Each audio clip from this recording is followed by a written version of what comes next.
Hello guys, welcome to the channel. So guys, आज हम market में कुछ ऐसे वेव्स बनते हैं जो मार्केट में एंट्री और एग्जिट दे सकते हैं। हम उस वेव्स में एंट्री भी कर सकते हैं एंड एग्जिट भी ले सकते हैं अगर हम उस वेव्स को समझ जाए। उसके बारे में आज हम इन डिटेल चर्चा करने वाले हैं। अगर हम हेड एंड शोल्डर्स पैटर्न की बात करें तो हेड एंड शोल्डर्स पैटर्न्स भी उन्हीं वेव का एक हिस्सा है, तो वो भी हम आगे देखेंगे एंड कुछ कैंडल स्टिक्स के बारे में देखेंगे। तो ये जो टॉपिक होने वाला है वो काफ़ी एडवांस होने वाला है।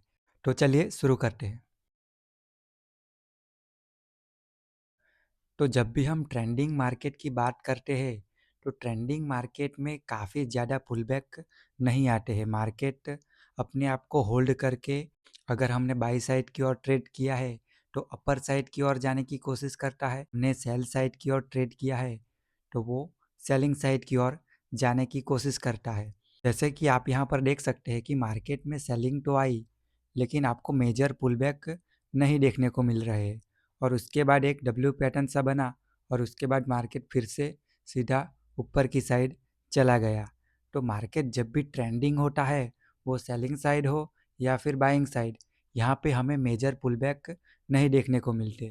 तो ये जो आपको रेंज दिख रही है 800 से 1000 पॉइंट की रेंज है। अगर हम दूसरे हाफ में अपसाइड जब मार्केट चला गया वहाँ भी देखें तो आपको यहाँ पर मेजर पुलबैक नहीं देखने को मिलेगी। मार्केट जब भी ट्रेंडिंग होता है तो मार्केट टाइम पास नहीं करता है, सीधा अपसाइड की ओर चला जाता है। तो ये बातें देखकर हम यही सीख सकते हैं कि मार्केट जब भी टाइम पास करने लगता है तो मार्केट साइडवेज हो सकता है या फिर वॉलेटाइल मार्केट हो सकता है। ज़्यादातर मार्केट तब साइडवेज हो जाता है। अगर हमने ट्रेंडिंग मार्केट में एंट्री लेके रखी है, जैसे कि यहाँ से सेलिंग आई और हमने यहाँ पर एंट्री करके रखी हुई है एक पर्टिकुलर एसएल लगाकर, तो उसके बाद हम उस ट्रेड को राइड कैसे कर सकते हैं। तो यहाँ पर तो आपको सीधे ही कुछ पॉइंट मिल गए होंगे, लेकिन उसके बाद ये पुल बैक आया और इस पुल बैक ने सस्टेन नहीं किया, मार्केट सीधा डाउन साइड की ओर चला गया। तो यहाँ पर तो ट्रेड करना काफ़ी सिंपल था, लेकिन हम अगर यहाँ पर हमें पुल बैक मिला तो हम एग्ज़िट कहाँ पर करते। अगर ये पुल बैक सस्टेन करता और यहाँ पर हमें डब्ल्यू पैटर्न दिख जाती तब हम एग्ज़िट करते। तो इस तरीके से मार्केट से एग्ज़िट किया जा सकता है। जैसे कि इस जगह पर सेलिंग आने के बाद हमें डब्ल्यू पैटर्न देखने को मिली तो हम इस जगह पर एग्ज़िट कर सकते हैं। तो इस तरीके से मार्केट में वेव्स देखकर हम एग्ज़िट और एंट्री कर सकते हैं। तो मैंने जैसे आपको कहा कि हेड एंड शोल्डर्स भी उन्हीं वेव का हिस्सा है, तो वो कैसे, वो भी हम देख लेते हैं। सपोज़ करो कि इस डब्ल्यू पैटर्न पे आपने एंट्री करके रखी हुई है। उसके बाद आप देख सकते हैं कि यहाँ पर जो पुलबैक आ रहे हैं वो 50% करेक्ट नहीं हो रहे हैं। ये जो ट्रेंड चल चुका है उसका 50% भी करेक्शन इस जगह पर हमें नहीं देखने को मिल रहा है। तो हम वो ट्रेंड कंटिन्यूएशन के लिए जारी रखेंगे। हमने वहाँ पर ट्रेड किया है तो उसको हम कैरी करते रहेंगे। जहाँ पर हमें उस ट्रेंड का 50% का करेक्शन नहीं दिख जाता वहाँ तक हम उस ट्रेंड को कंटिन्यू रखेंगे। हमारी एंट्री इस जगह पर हुई एंड हमारा जो ट्रेंड चल चुका है वो इस पॉइंट से चल चुका है, तो उस जगह से हमें 50% का करेक्शन देखना है। तो इस जगह पर आप देख सकते हैं कि मार्केट में एक ट्रेंड आया, मार्केट ने पुल बैक लिया, फिर से मार्केट में एक ट्रेंड आया, मार्केट ने पुल बैक लिया। तो ये जो पुल बैक है वो काफ़ी मेजर पुल बैक नहीं है और कुछ एम पैटर्न भी हमें ऊपर से नहीं देखने को मिल रहा है। बार बार मार्केट ऊपर की साइड जा रहा है। तो उस दिन पूरे दिन मार्केट अपसाइड रहा, लेकिन दूसरे दिन क्या हुआ, दूसरे दिन हमें फिर से एक पुल बैक देखने को मिला। तो अगर इस जगह से एम पैटर्न बनती, जैसे कि मैंने यहाँ पे डब्ल्यू पैटर्न आपको दिखाई, उसी तरीके से यहाँ पर एम पैटर्न बनती तो वहाँ पर हम सेल करते मार्केट को। तो ये जो पूरी वेव चली वहाँ पर हमें इस जगह पर एम पैटर्न बनती, वहाँ पर ही एग्ज़िट मिलता, लेकिन हमें अभी तक एग्ज़िट नहीं मिला हुआ है क्योंकि मार्केट फिर से अपसाइड की ओर चला गया। तो इसी जगह पर मार्केट जब भी हायर हाई बनाता रहता है तो वहाँ पर हमें हेड एंड शोल्डर्स पैटर्न या फिर एम पैटर्न देखने को मिलती है। वो कैसे, मार्केट जैसे ही अपसाइड की ओर चलता रहता है तो वहाँ पर ये जो हायर हाई बनते रहते हैं वो छोटे हो जाते हैं। आप देख सकते हैं धीरे धीरे ये हायर हाई जो बन रहे हैं उसकी रेंज छोटी होती जाती है। इसका मतलब क्या होता है? इसका मतलब यही होता है कि मार्केट में ट्रेंड तो अपसाइड का है, वो जैसे जैसे अपसाइड की ओर जा रहा है तो मार्केट में कुछ प्रॉफिट बुकिंग आ रही है या फिर सेलर ऐड होने की कोशिश कर रहे हैं, जो भी हो, लेकिन मार्केट में स्विंग छोटे हो रहे हैं। इसी वजह से मार्केट का जो ट्रेंड है वो स्ट्रांग नहीं होकर थोड़ा सा वीक बन रहा है। तो उसी के दौरान हमें एम पैटर्न देखने को मिल सकती है या फिर हमें हेड एंड शोल्डर देखने को मिलता है।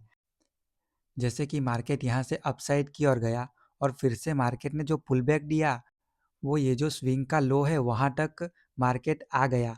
लेकिन यहाँ पर हम हेड एंड शोल्डर्स की बात कर रहे हैं, तो स्विंग का लो लगा था वहाँ तक मार्केट आ गया और उसके बाद फिर से मार्केट ने एक टॉप लगा दिया। तो यहाँ पर आप देख सकते हैं कि मार्केट ने ये जो टॉप लगाया था उससे भी ऊपर एक मार्केट टॉप लगा देता है। पर भी एक टॉप आपको अपने प्रीवियस टॉप से ऊपर देखने को मिल रहा है। उसके बाद क्या होता है? उसके बाद फिर से मार्केट डाउन साइड की ओर चला आता है, लेकिन फिर से एक बार यहाँ पे पुल बैक आता है। ये जो पुल बैक होता है वो अपने प्रीवियस टॉप से ऊपर नहीं जा पाता, यानी कि यहाँ से ट्रेंड चेंज हो जाता है। अभी तक जो पुल बैक लग रहे थे और उसके बाद फिर से ट्रेंड अप साइड की ओर जा रहा था, नया हायर हाई बन रहा था, हाई साइड की ओर नया स्विंग बन रहा था।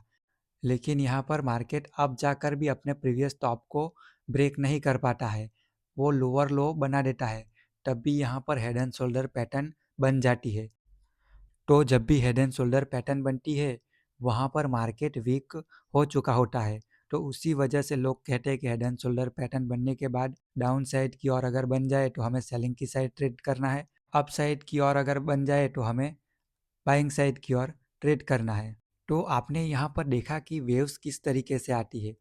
एम पैटर्न ज़्यादातर कब बनती है कि मार्केट ड्रास्टिकली अप हो जाता है 90 डिग्री पर और उसके बाद एम पैटर्न पर हम ट्रेड कर सकते हैं। मार्केट अगर 45 डिग्री पे चलता रहता है वहाँ पर हम लोअर लो देखकर ट्रेड कर सकते हैं। तो मैं आपको यहाँ पे बता दे रहा हूँ, अगर मार्केट अप साइड की ओर ट्रेंडिंग है तो मार्केट में फिर से सेलिंग साइड की ओर अगर आपको एंट्री करनी है, आपको ट्रेड इनिशिएट करना है, तो आप 3 तरीके से एंट्री कर सकते हैं। पहली दो तो मैंने आपको बताई है। और कई बार क्या होता है, मार्केट में कुछ ऐसी वेव्स आती है और उसके बाद फिर से क्या होता है, मार्केट में एक टॉप तो लगता है लेकिन उसके बाद हमें एम पैटर्न भी देखने को नहीं मिलती और हेड एंड शोल्डर पैटर्न भी नहीं देखने को मिलती। हमें यहाँ पर एक रेंज सी देखने को मिलती है और उस रेंज का ब्रेकडाउन हो जाता है। तो वो क्या होता है, ऊपर से पोलन फ्लैग सा देखने को मिलता है। तो तीसरी एंट्री हमारी ये रहेगी कि एक रेंज हमें उसके बाद मिले और उसका ब्रेकडाउन हो तो वहाँ पर हम एंट्री कर सकते हैं। काफ़ी सारे ट्रेडर ऐसे होते हैं जो मार्केट में सेलिंग ही करते हैं। तो मार्केट अपसाइड जाता है तो उसके बाद हमें सेलिंग कैसे इनिशिएट करनी है। काफ़ी लोग 5 EMA इंडिकेटर लगाते हैं, लेकिन 5 EMA इंडिकेटर ने आपको यहाँ पर भी ट्रेड दिया होगा, यहाँ पर भी ट्रेड दिया होगा, यहाँ पर भी कुछ ट्रेड दिए होंगे, यहाँ पर भी कुछ ट्रेड दिए होंगे। हर बार आपका ट्रेंडिंग मार्केट में एसएल हिट हुआ होगा। तो उसको हम कैसे टैकल कर सकते हैं? हम 5 EMA से ट्रेंड रिवर्सल को नहीं पकड़ सकते। अगर हमारा 5 EMA ट्रेंड रिवर्सल में फ्लॉप हो रहा है तो उसको हम इन 3 तरीके से, मैंने जैसे आपको एंट्री करने को बताया, M pattern, head and shoulder and ये जो रेंज बनती है उसका ब्रेकडाउन जैसे होता है, वहाँ से हम मार्केट को ट्रेड कर कर उस सेलिंग को ग्रैब कर सकते हैं। ये जो चार्ट था वो बैंक निफ्टी का 5 मिनट का चार्ट था। तो इसी तो इन्हीं चीज़ों को हम 15 मिनट के कैंडल्स में देखते हैं कि 15 मिनट के कैंडल्स कैसे बिहेव करते हैं।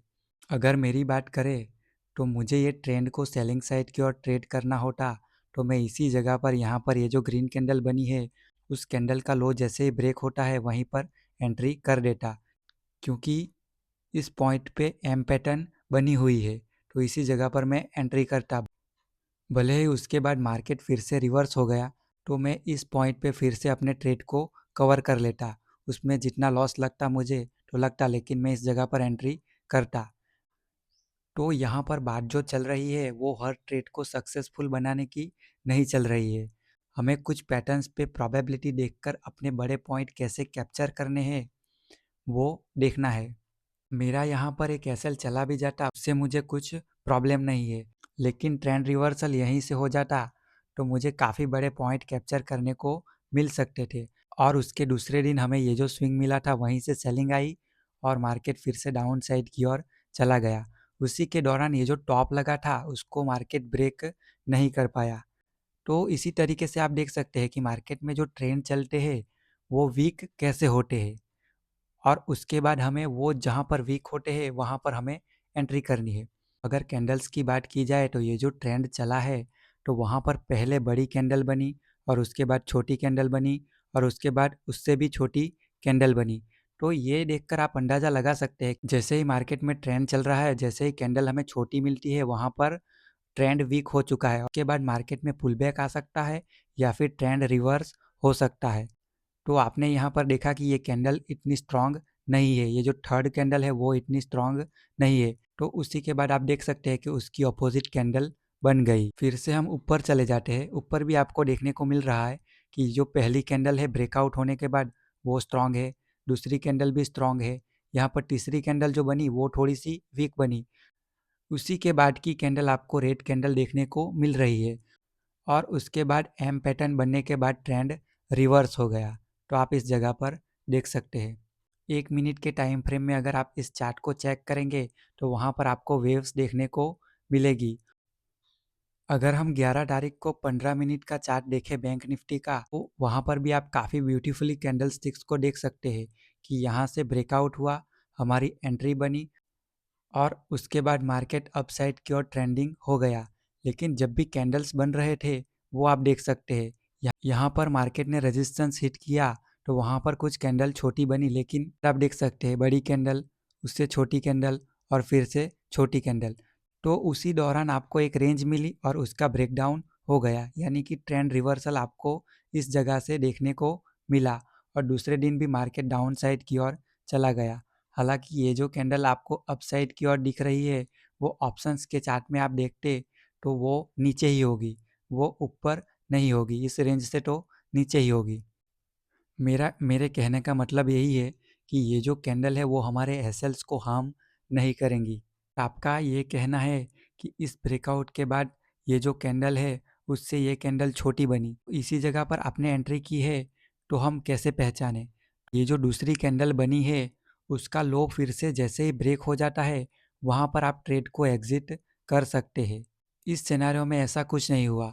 तीसरी कैंडल जैसे ही ओपन हुई सीधी अपसाइड की ओर चली गई, तो हमारा ट्रेड यहाँ पर रहता। ये जो डोजी कैंडल बनी हुई है उसको भी हम ट्रेंड रिवर्सल में कंसिडर कर सकते हैं। उसके बाद की कैंडल ने जैसे ही डोजी कैंडल का लो ब्रेक किया वहाँ पर ही आप ट्रेंड रिवर्सल के लिए एंट्री कर सकते हैं। लेकिन इस जगह पर क्या हुआ, ये जो राउंड लेवल है वहाँ पर मार्केट ने थोड़ा समय बिताया, एक रेंज सी बनी और उसके बाद मार्केट डाउन साइड की ओर चला गया। तो राउंड लेवल काफ़ी नज़दीक होता है तो वहाँ पर हमें उसके ब्रेक होने की वेट करनी है। सपोज़ करो कि मार्केट अपसाइड और चला जाता और डोजी कैंडल हमें बीच में मिलती, तो वहाँ पर हम एंट्री करते। हम राउंड लेवल तक आने का इंतज़ार नहीं करते, हम ये डोजी कैंडल पर ही एंट्री करते।